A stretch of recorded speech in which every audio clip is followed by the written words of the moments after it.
शिष्य का मजदूर के साथ भद्दा मजाक। एक बार की बात है, एक बार एक अध्यापक एक संपन्न परिवार के शिष्य के साथ कहीं जा रहे थे, तो उस शिष्य को कुछ मजाक सूझी क्योंकि उसको रास्ते में किसी गरीब मजदूर के जूते दिखाई दिए। उसने अध्यापक से कहा, गुरुजी, अगर हम इन जूतों को छुपा दें तो कितना मजा आएगा। देखते हैं कि मजदूर पर इसका क्या असर पड़ता है। अब उसको तो मजाक सूझ रहा था, लेकिन गुरुजी ने कहा कि नहीं, गरीब इंसान के साथ इस तरह का भद्दा मजाक करना ठीक नहीं है।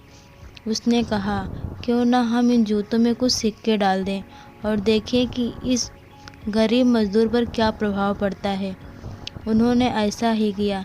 जैसे ही मजदूर अपना काम करके लौटा और उसने एक पाँव अपने जूते में डाला तो उसको कुछ कठोर सा महसूस हुआ। उसने अंदर हाथ डाला तो उसको कुछ सिक्के दिखाई दिए। वह थोड़ा आश्चर्य में पड़ गया। आसपास किसी को देखा तो कोई दिखाई नहीं दिया।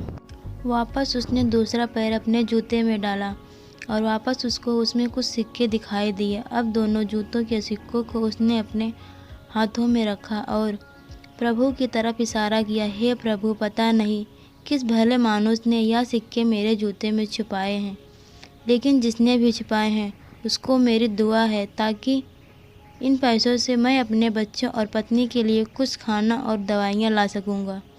और इतना बोलकर वह चला गया। इस बात को शिष्य और अध्यापक दोनों सुन रहे थे। अब अध्यापक ने शिष्य से पूछा कि अब तुम बताओ, तुम्हें कैसा महसूस हुआ, तुम्हारी पहले वाली मजाक या मेरा यह तरीका? तो उसने कहा कि गुरुजी, मैं आपसे क्षमा चाहता हूँ। अब मुझे समझ आ गया है कि सच्ची खुशी किस चीज़ में है। जब हम किसी का मजाक उड़ाते हैं तो हमें कुछ पल का आनंद मिलता है, लेकिन इससे हमें बद्दुआ मिलती है।